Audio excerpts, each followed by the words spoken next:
In a sector where absolute silence was the only armor, Alara was willing to risk everything for a single second of light.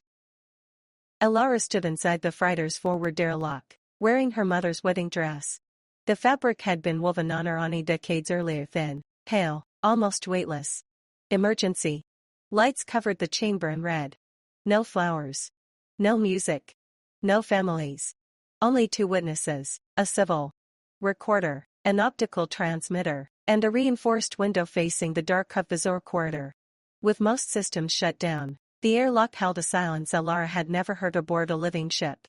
No hum of recyclers, only her own breath and the faint tick of cooling metal. Somewhere beyond the window, another ship drifted in silence. Narek was supposed to be aboard.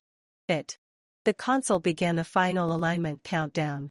For 19 hours the Namira had crossed the corridor in absolute discipline. No main engine burns, no active sensors, no transmission that could be traced, moving only on the smallest corrections its cold gas thrusters allowed. A Caldor patrol was hunting the region, and Alara had helped write the rules that kept the ship invisible. She knew exactly how thin that invisibility was. She also knew the ceremony could not be finished without breaking it. The Irani permitted proxy marriages for couples the war had scattered across different ships. But the law required both partners to send their consent directly from separate vessels within the same verified legal window. The signals did not need to arrive simultaneously, but both had to be transmitted during that window. Radio would have been suicide here. Their only option was a narrow optical beam, aimed not at one fixed point but swept in a brief, tight arc across Narek's projected route, directional, difficult to detect, and gone before most sensors could identify its source. To send it, the Namira had to turn 3 degrees from its hidden course, exposing part of its hull to open space. The maneuvering thrusters would flare. The beam itself might catch dust or metal and throw back a reflection. A patrol might see nothing.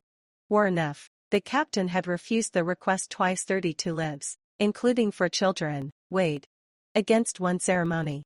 Alara had said nothing more against his caution. She understood exactly what he was protecting. But she had not let the matter close, either. Then a transfer order arrived. By the end of the day, Narek would pass beyond Irani jurisdiction. Once he did, he could simply disappear into the war, and no one would be required to tell her what had become of him. The captain authorized one attempt. One transmission. No second chance. The witnesses took their places. Darren by the inner door, Maris by the window. The civil recorder's terminal set isolated, unconnected, already verified. The procedure began. Elara's identity was confirmed. Narek's was not only a projected route, calculated weeks earlier, before either ship had entered the corridor.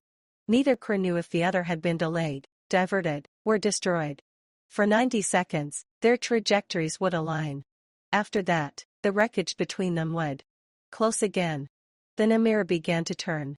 The fabric of Elara's dress lifted with the motion, drifting sideways as the deck shifted beneath her, the only sign, inside that dead quiet chamber, that the ship was moving at all. On the bridge, sensors watched the patrol. It held its course. For now, Alara had written pages of vows and memorized every line. When the recorder gave the signal, most of them fell away. She looked into the dark and said only what was true. Narek, I do not know where you are. I only know I am still trying to reach you. The optical system began its sweep, searching the width of his projected path rather than a single point.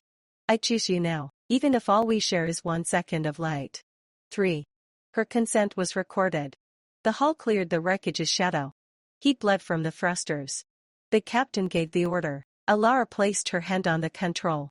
Nothing in the airlock showed what happened next. No visible beam, no sound, no flash against the window. Only a small light on the console confirmed. The sweep had completed, carrying her identity and her consent out into the dark. The Namira began turning back into cover. Nothing came. The receiver listened to an empty point in space.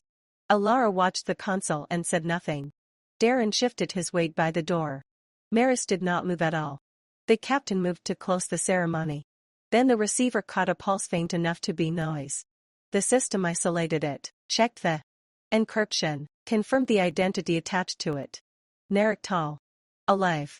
Present. No image. Barely any sound. 5 words, stripped to the least bandwidth that could carry them. I am here. I choose you. The recorder verified mutual consent. The marriage was legal. For a few seconds, the danger outside seemed far away. Maris embraced her. Darren lowered his head, smiling. Even the captain let the silence hold before ordering systems back to emergency configuration. Alara had married a man she could not see, aboard a ship whose fate she did not know. No. Promises about the future the war had made those worthless. Only this, that within one narrow window of time, both of them had been alive, and had chosen the same thing. Then the display changed. Passive sensors showed the Caldor patrol shifting its projected course not toward them, but off its search pattern. No one knew if it was the sweep, the heat, the ship's movement, a reflection of the debris, or nothing to do with them at all. It made no difference. 4. The captain ordered a full shutdown. The Namira would go deeper into the convoy's wreckage on cold gas thrusters alone, indistinguishable from the dead ships around it if the patrol came closer. Alara pulled off the veil and folded the dress beneath an emergency suit. The transmitter powered down. Narek's last message stayed lit on the terminal a few seconds longer. Maris watched her prepare to move. Was it worth it? The freighter shuddered, changing course. Outside the window, the broken convoy closed around them, fractured armor, cold engines, dead ships sliding past in silence. Alara looked once more at the words on the screen. I do not know yet. She closed the message. The emergency lights went out. The Namir vanished among the wrecks, and no one spoke again.